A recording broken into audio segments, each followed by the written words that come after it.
Welcome to the Mavericks podcast. In this episode, we're going to be talking a little bit on healthy confrontation, which is a passion subject for me. This is going to be a 3-part series. So this is going to be the first one, which is on you-me confrontation. And what I mean by that is a situation that you go into or that you're not directly involved with, and there's someone or something or a situation that's escalating, and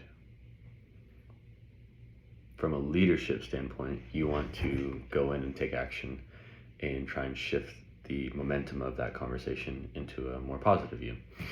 And in this one specifically of the 3 topics, I look at this more from a leadership standpoint because I strongly believe that when these situations happen, someone does need to step up and step in order to help de-escalate that situation and help to resolve it and make sure it doesn't happen again, right?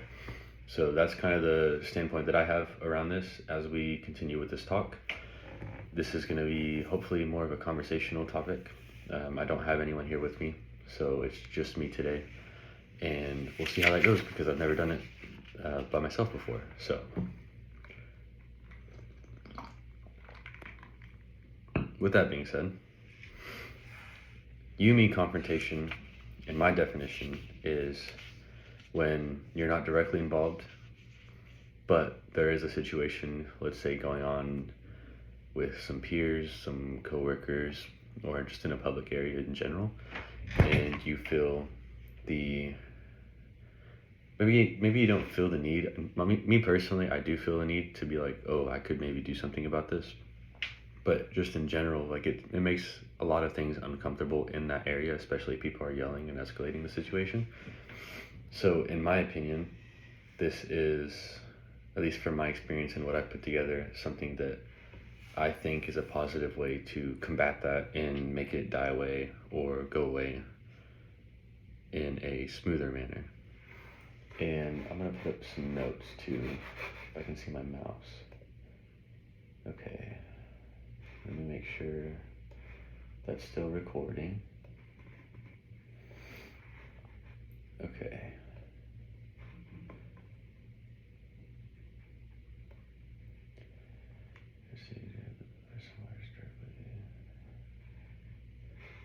Okay, cool.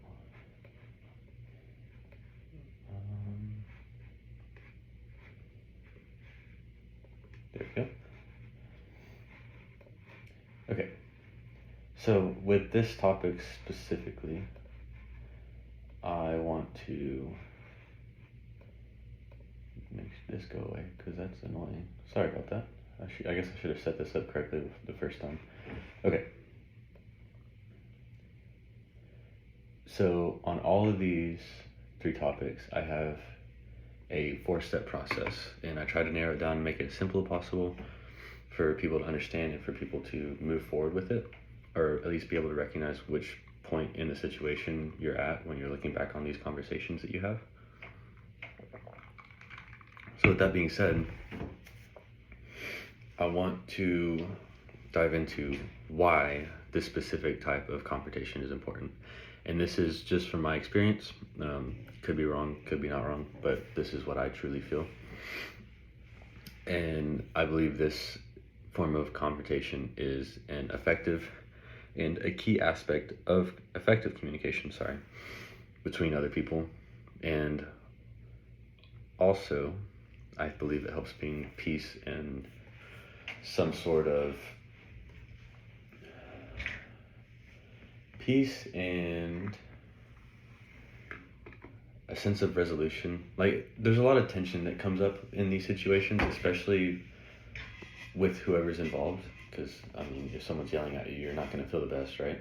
Unless you just completely ignore it, which is what I feel like I used to do.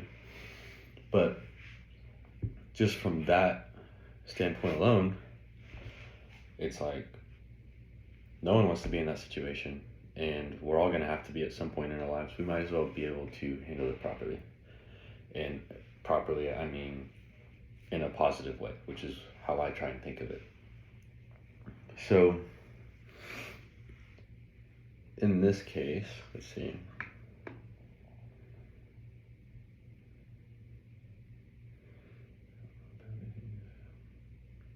This is what I have written down, I guess, as of right now, so you guys are in the loop too.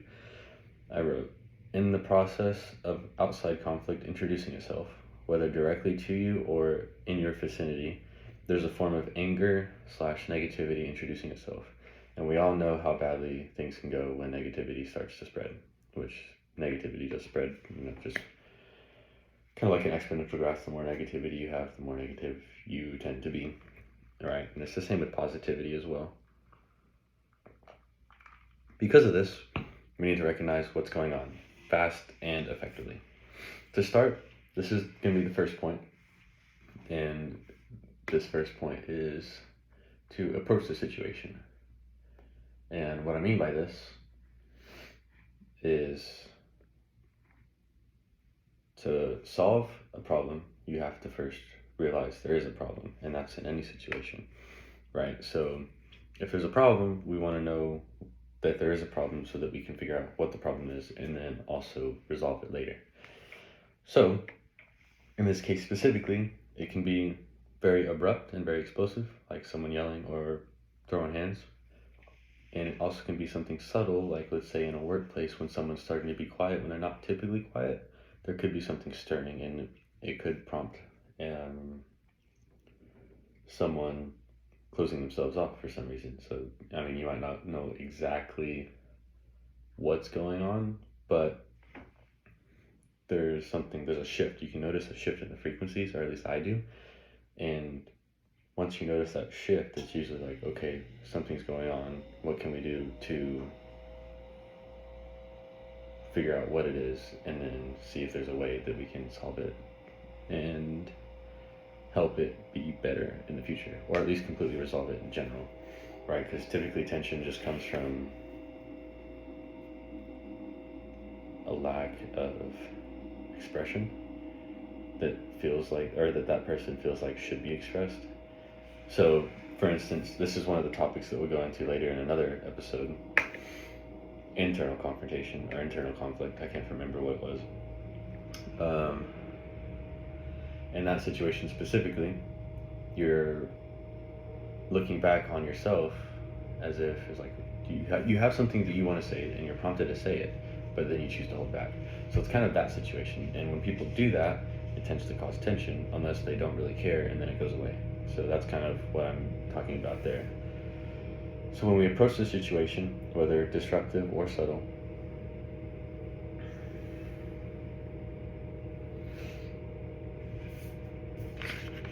didn't write very much on that page actually. We want to try and notice the tension. So whether it's big, explosive, like the bar example or the restaurant example, whichever one you want to look at, or small and subtle, like the workplace, you want to be able to approach the situation. And kind of what I do is once I notice that something is going on, I try and find a way to ease myself into it subtly, I guess. So whether it's a workplace environment, in this case, if I see someone who's a little upset or a little on the unhappy side, I will make an attempt to approach in a way that seems friendly, which obviously I want that to be friendly. I'm not just trying to invade and figure out what's going on for my betterment. I genuinely want to help, right? So the idea is to approach the situation to kind of get a read on what's going on so that you have a better look at what could happen. The next step, the first step is pretty simple. It's just mainly recognition, which is kind of how a lot of these are going to be. But the biggest thing is we want to recognize what's going on, and because if we don't, then we have no idea, for one, what's going on, and two, how it could potentially be a problem going forward, and we want to solve the problem. So we have to notice the problem first. Anyways, step 2 is going to be building a connection. And the reason why I say connection specifically is because you don't want to just go into a situation and start speaking and be like, hey, you need to be doing this, this, this, and this, because that's just going to prompt more anger, especially if they're already upset. Or we could say, when you go to up to a coworker, in the other example, and just be like, hey, you're not performing well. I can tell that you're backing off. You need to get your shit together. Excuse my language. So that could be a thing. And there's no possible really positive reaction that can come out of it, because you're approaching the situation negatively, or at least in my opinion. And we want to not do that. We want to approach it with some sort of positivity, and we want to have that connection built, because it just makes everything a lot easier, and it also allows for possible new friends and possible just better life in general when you start connecting with people.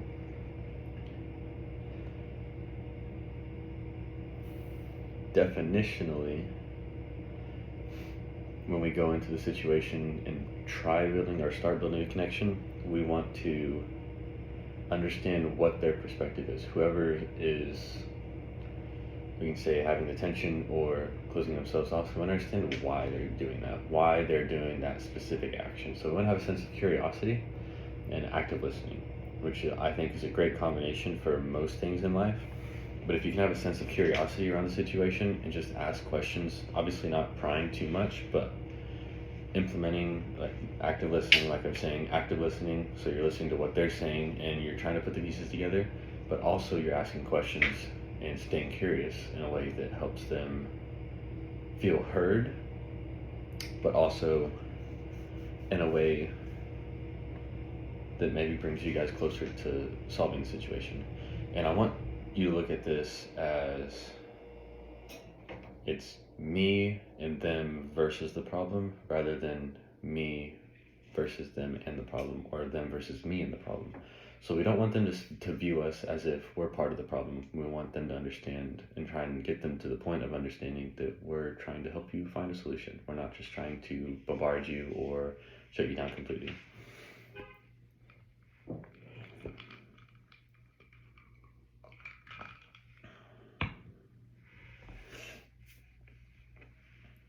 So, what I have written here, I kind of answer the question, why would we want to build a connection? And I'll just go ahead and read this off, because why not? You say why, because as you build a connection with someone, they begin to open up more, and as they start to share, you can start to hear pieces on why they're feeling the way they do, which is in this case the form of active listening that I was talking about a minute ago. Some people are more obvious, some aren't. This is where you need to have in your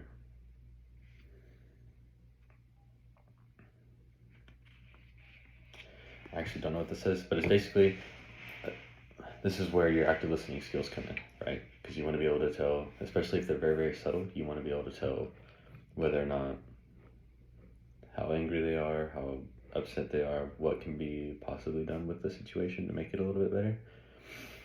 And in quotes, I have, you only get right by risking being wrong. So you only get things right if you risk being wrong, which means in the process of doing this, you're probably going to make a lot of people upset at first. But when you work on it and you work on getting better, you start asking better questions. You start learning to understand what people are saying a little bit better. And everyone has a different perspective, especially when it comes to definitions. So understanding what they mean by those definitions based on what they're feeling is a very positive skill to have, and it's very good for discerning.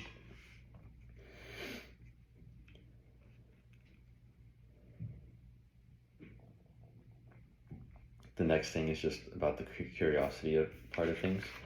So we want to be curious, and the reason why we want to be curious is because it helps us. It helps both sides open up in a way. So you're asking questions to try and understand, and they're hopefully answering back in a way that helps them open up to you, and also creates a vulnerable space for them to where they feel safe enough to just vent. And a lot of people just need to vent in these situations. There's a lot happening, and then something just snaps and breaks that straw. So now they need to share, or need to share.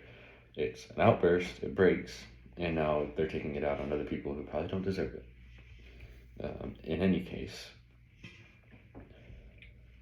we want to be able to address those things.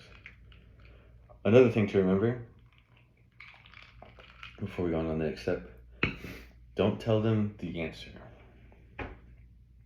Guide them to it. It may seem simple to just say the reason why everything is happening, especially when you have experience reading the room.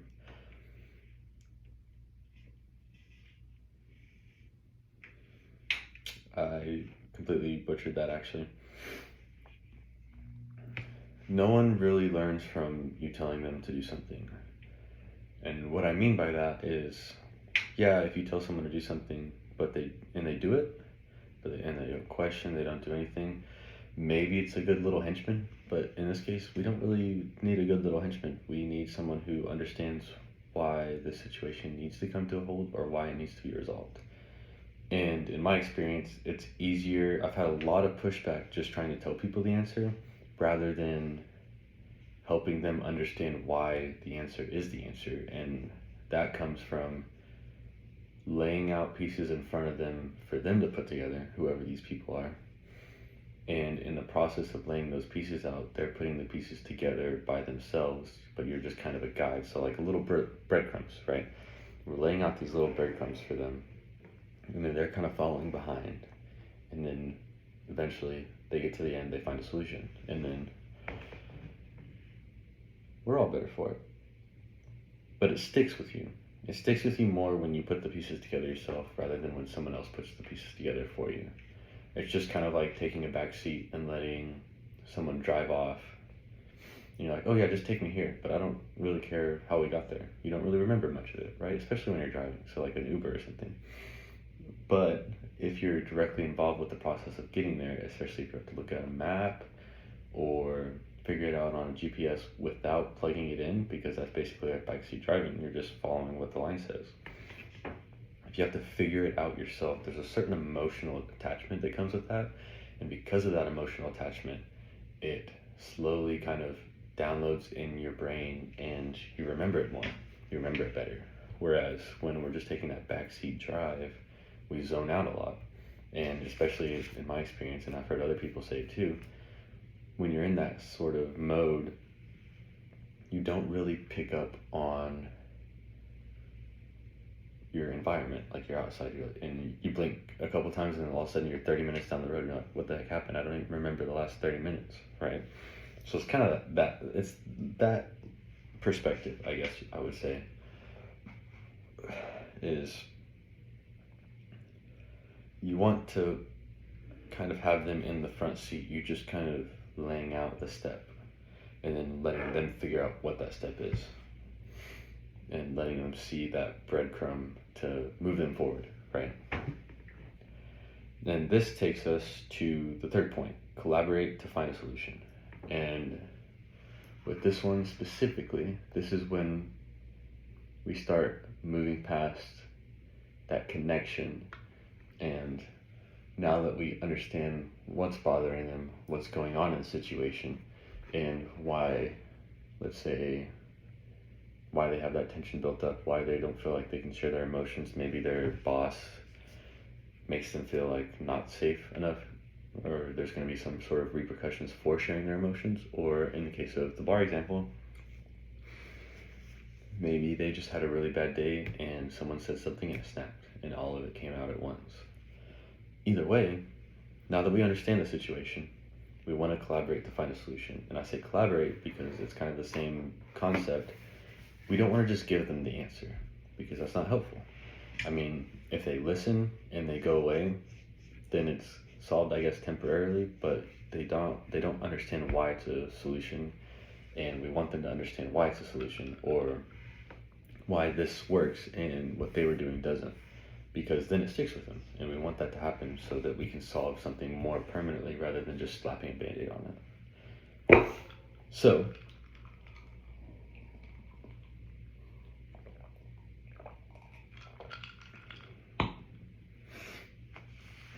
in a way, we're leading the situation now because we're guiding and we're taking control in a way. So we inserted ourselves in the situation, and we took it upon ourselves to understand why they were feeling a certain way. And in the process, we built a little bit of a connection, and we're starting to understand just a little bit better on what's going on and why it's happening and what triggered it in them. So now we have to find a solution.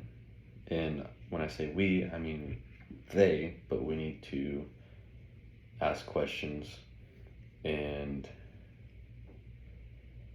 work with them to find a solution. Whether it's feeling comfortable enough to actually speak the truth, or understanding that, yeah, this is a problem, but is it really smart to be taking it out on people who weren't directly involved, or just involved in general? And I think that the most anger-filled situations can be solved without violence, especially if you have communicational skills. So, I just had to sneeze for a second. It went away. Anyways, we want to be part of the solution. We don't want to be seen in other people's eyes as part of the problem. And that's what I was kind of mentioning earlier. And in order to do that, we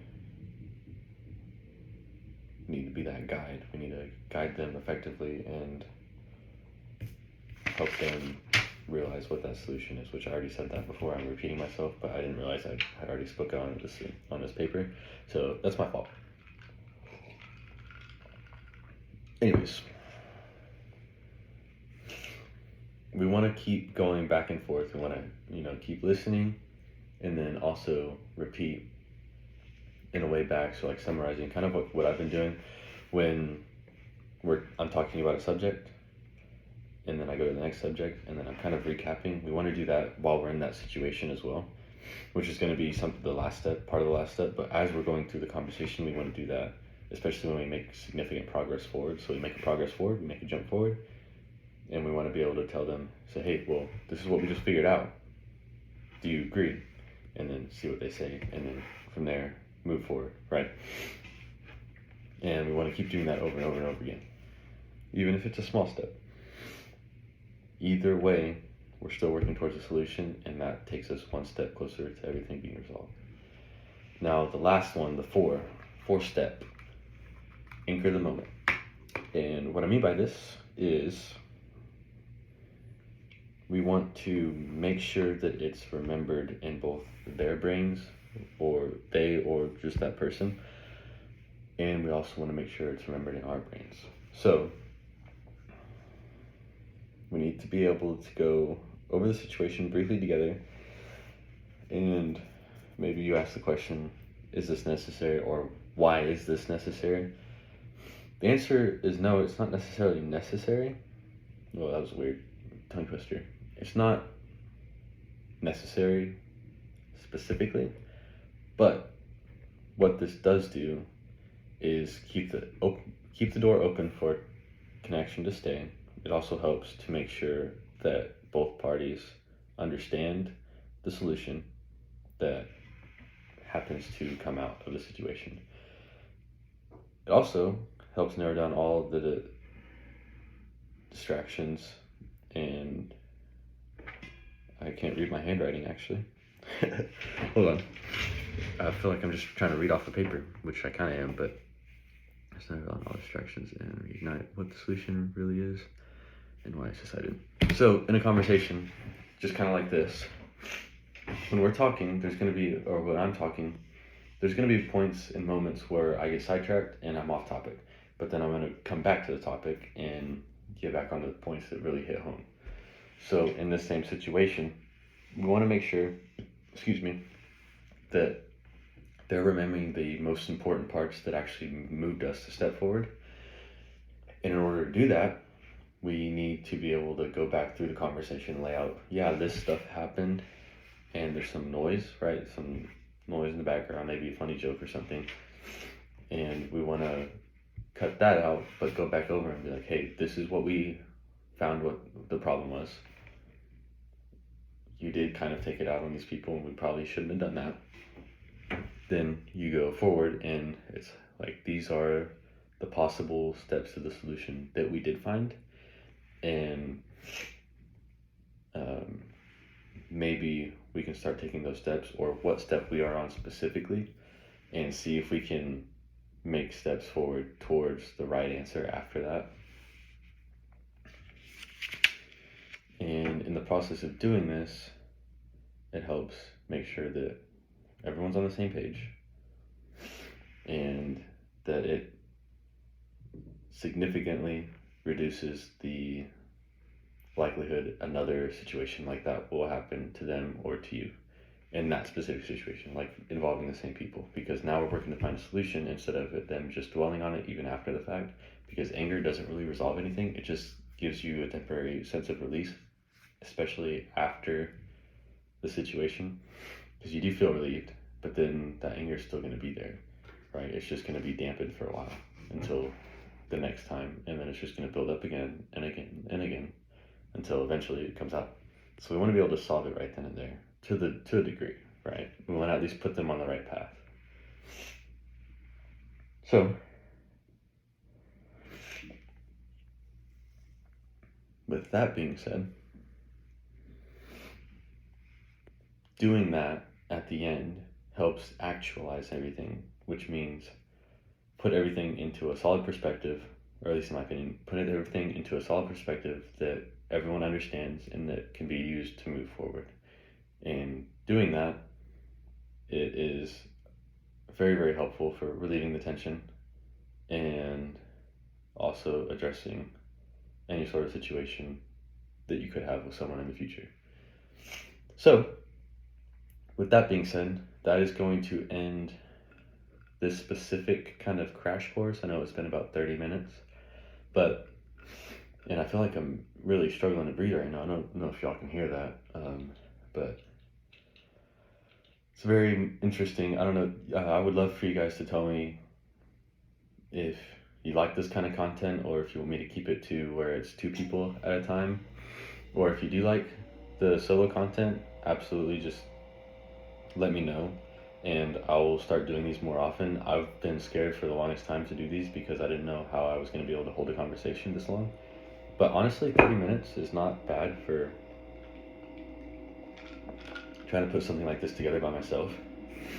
And I still feel like I'm genuinely having a conversation with someone, which I didn't expect at all. I thought it was going to be more dry and more like the beginning with Talks with Mav when I first started doing that. That was weird, actually. And so many people have been showing me the footage of that, and they're like, holy crap, look, I just saw this from like a year ago, or 2 years, or a year and a half ago, something like that. And I look back at them, my face just squeezes inwards, because I just don't want to look at it. And I also didn't have a beard back then, so I'm like, dude, I look like just a little baby, and I kind of hated it. But anyways, I hope you guys enjoyed this. Just let me know what you guys think, and we'll keep continuing forward. I will probably be doing more of these even if you don't like it.